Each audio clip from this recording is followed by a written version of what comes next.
Michele. This week, we're going to be talking about a technique, applique. Now, applique, there's different ways that you can do it. I'm going to be showing you one of my favorite techniques and how I create some artistic applique. There's machine applique with your embroidery machine and also just regular applique where you can take a pattern to make a quilt or a pillow or whatever you'd like. But I'm going to be showing you my personal little technique that I do, as well as I have a great tool that's going to make your applique, no matter what type you love to do, easier and more successful. Isn't that cool?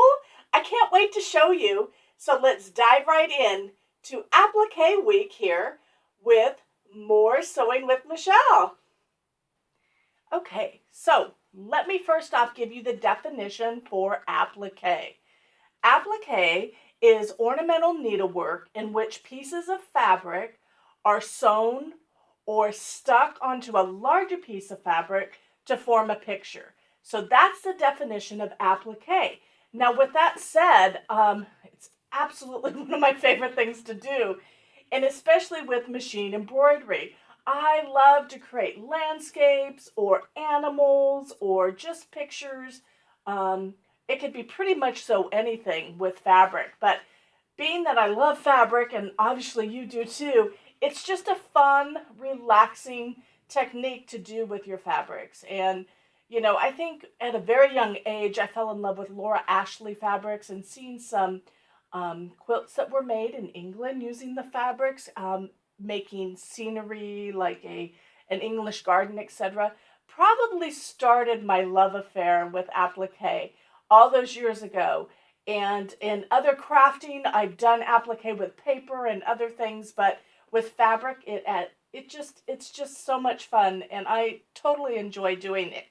Now, that is with artistic applique that I kind of do, where you kind of create your own scene and go from there. And I'm going to show you a little bit of that later. And I want to show you real quick different types of applique. Now, this is machine embroidery applique. And look at that. Look at the details. So this is just one quilt. It's really large, so I can't show you the whole thing, but you can do some really fun and unique things with machine embroidery. And it's one of the reasons why I bought an embroidery machine, because I love doing fun things with fabric. So this is machine embroidery applique. Now, another form of applique is hand applique. Now, hand applique is when you actually are going to take,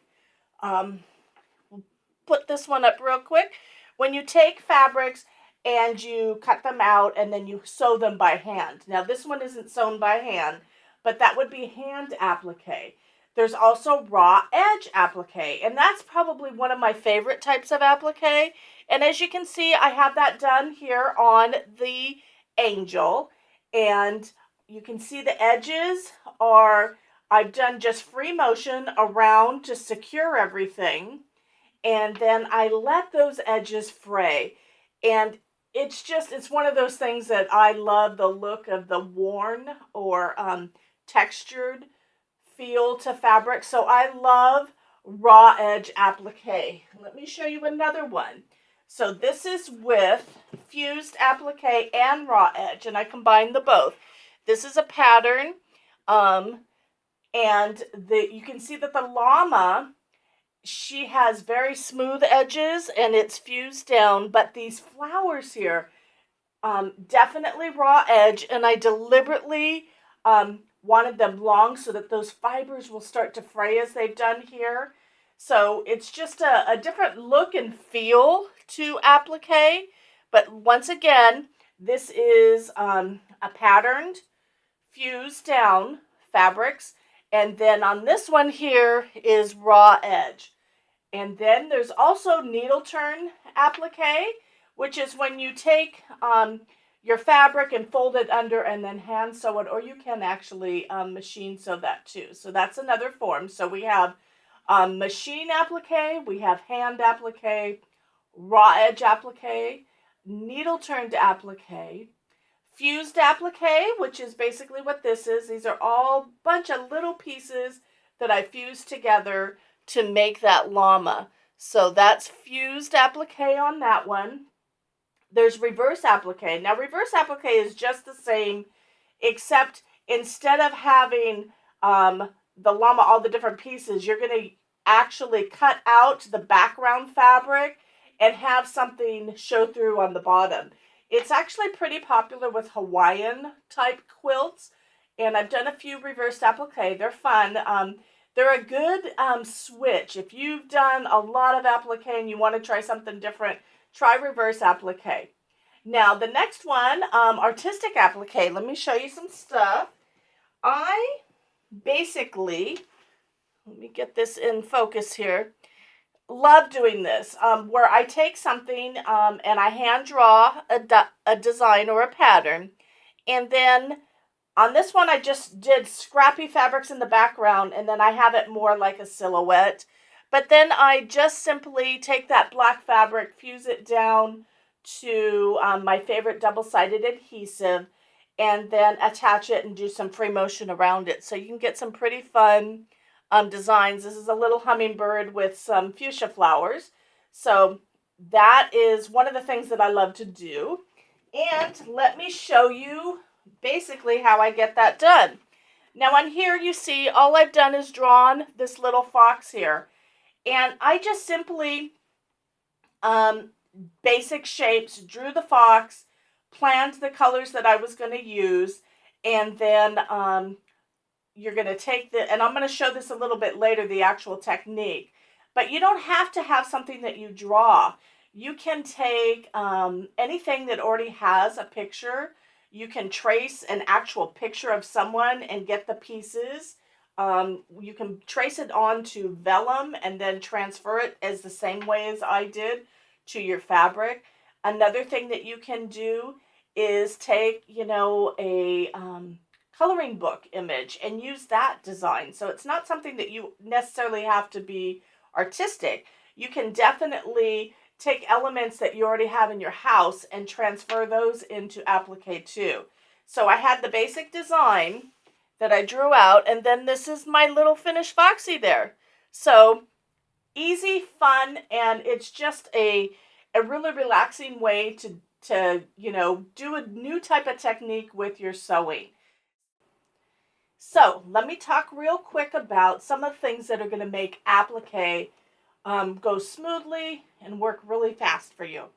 So some of the things that I like, sometimes I like to have some tweezers with me so that I can maneuver things once I have them attached to their double-sided adhesive.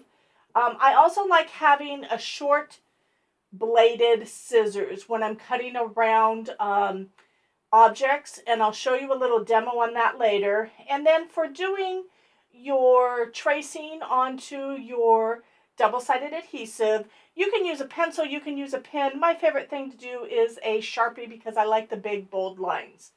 So once you start that, I'm going to talk a little bit about this. This is our applique mat. It's made by the Gypsy Quilter, and it's called the Applique mat. Now this mat, oh my gosh, it is a game changer for applique. It is made from silicone and a glass fiber that is on the inside. As you can see, it kind of looks like a screen. You can see through it, which is perfect. It's got an anti-slip grip to it. So, love this mat. And some of the reasons why I love it is that it's heat resistant to 500 degrees. Like I said, the mat is slightly tacky, feels like that gummy bear, and it's perfect for any adhesives. So I can't tell you how many times I have messed up my ironing surface with doing applique. I do lots of Laura Heine quilts, which are floral applique and other appliques where there's multiple layers on top of each other, and just every once in a while some of the adhesive will get on my ironing mat, it'll get on my iron, and then I've got to clean it up. So this mat is going to take care of all of those problems. If any adhesive gets on this mat, it's going to come right off. It's never going to be gunked up with adhesive. No matter how many times adhesive gets on this mat, it'll be clean. Another thing, I know that us quilters and embroiderers and sewers are also other crafters. If you ever use a hot glue gun, if you get hot glue on here, it's going to peel right off. So this mat is for multiple reasons, for multiple crafting purposes. Any sort of adhesive, you're going to want to put this under that you're using, and it's just as simple as that. But now let's go back to applique. So it will heat up to 6 layers of fabric with the adhesive in between. And like I said, you can rinse it away. You can see through it, and it's going to help protect your irons. It's just wonderful. I'm so excited about it, and let me show you how to use it. So this is another one of my drawings that I did. It's just some little funky flowers that I did. Now watch how cool is this. You don't need a light table. All you do is you put your drawing underneath your mat, and look, you can see through the mat, so you know where to do your tracing.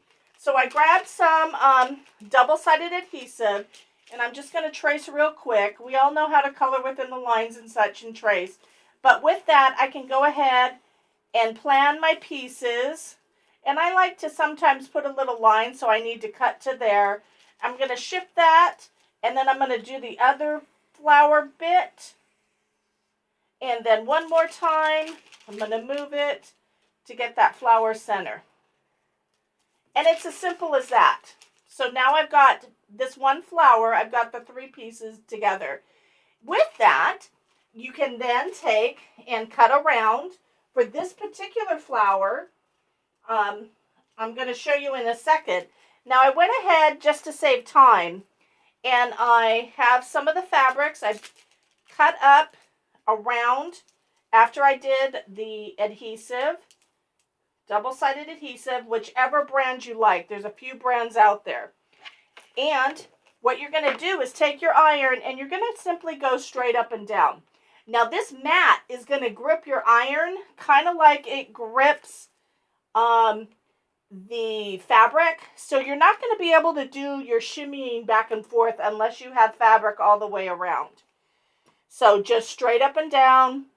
I know I like to shimmy my iron back and forth. This one you're not going to be able to, because it like grips it and then you can't do anything more. So with that said, and keep in mind, depending upon which double-sided adhesive you're using, will vary the temperature. So I'm not talking about that product, but you're going to want to follow the instructions for your individual double-sided adhesive. And just like that, we've got these fused. No overflow. Now, on this flower, some people like to have their shape cut out and then put their double-sided adhesive on top of that. So I'm going to lay it on top of my shapes like so. So you can see that I have adhesive that goes beyond the borders of that fabric. And I'm going to go ahead and simply fuse.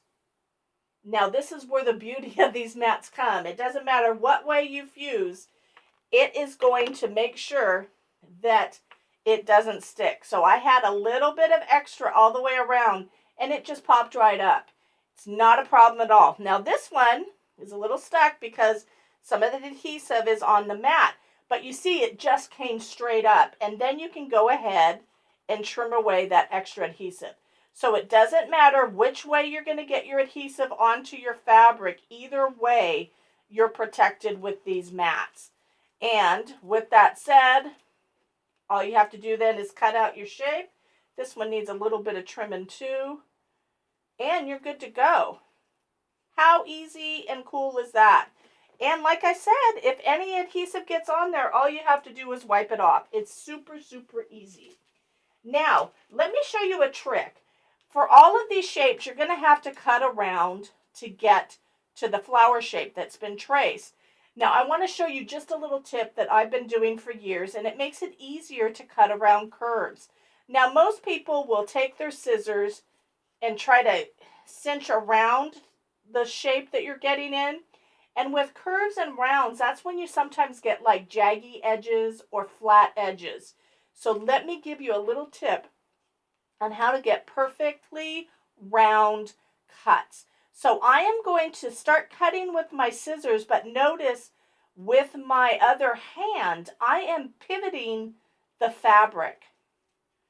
And that way, my rounds don't have any blunt or sharp edges because I'm turning it as it cuts. And just like that, you get perfectly round edges. So, tip is keep your scissors stationary, and with this hand, you guide the fabric through your scissors cutting. And that way, you too can have perfectly round sides. So, I'm going to go ahead and show you really quick. I'm going to pull up some of these pieces that I've already cut, and you can lay them down. I should have pulled off the backing beforehand. So I'm going to lay that piece down. This is one of the other flowers that I've already pre-fused, because that's the beauty of it too. I can lay multiple layers down and fuse them all at once. We have the purple flower here that I'm going to go ahead and add. Let's get some leaves in here. And just like that, you can build a really, really cute little display. Add some leaves there. Let's get some flower centers. I am missing one center. There we go. And just like that, you can have a really fun and cute design. I'm going to go ahead and fuse this one down. And that doesn't have backing. Let me double check this leaf. It still has some backing on there. Pull that off. And this is where the tweezers come in help, where you can take that backing off really quickly and maneuver. Now sometimes when I've been doing a pattern that has really dinky small pieces, it's much easier to use tweezers than your fingers. Especially my sausage fingers here. I feel like they're a little bit big. But everyone's are kind of different. And one more leaf. And I'll have everything fused down here to my fabric in just a jiff. There we go. And fuse away. And you'll see when I get to that, my iron does not want to go because it's gripping it. And just like that, I've got this all fused down. How cute is that? Add a little title. It's just a really cute, fun quilt block that you can do. And all that is from just a simple drawing that I did. Now let me show you one more thing real quick. I went ahead, and this is just another little chicken that I did. We'll call her Henrietta. And another fused little item that I can make into a little gift, a hot mat, whatever you want. I'll probably add some button eyes. But that's just how fun and easy it is. And this one, taking those pieces and once again, double-sided adhesive, tracing, fusing, and then piecing them together. And it's a really fun, easy, and enjoyable craft. And you can literally take anything. It could be, it's not necessarily something you draw. You can use cartoons. You can use anything. You can use a picture and trace around. Like I said, the possibilities are really endless with what you can do with machine applique. And then once you're done with this, you can then put it in your sewing machine. You can do a blanket stitch around. You can do free motion.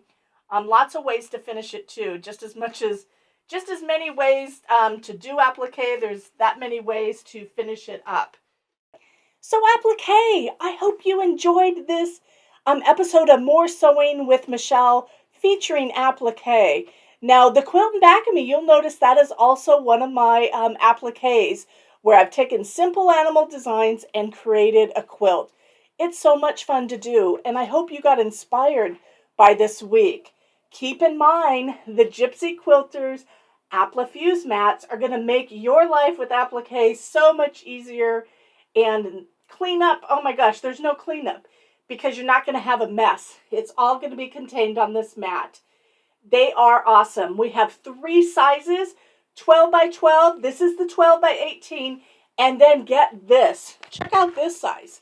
We have, woohoo, 14 by 43. Now this one will take up your counter space.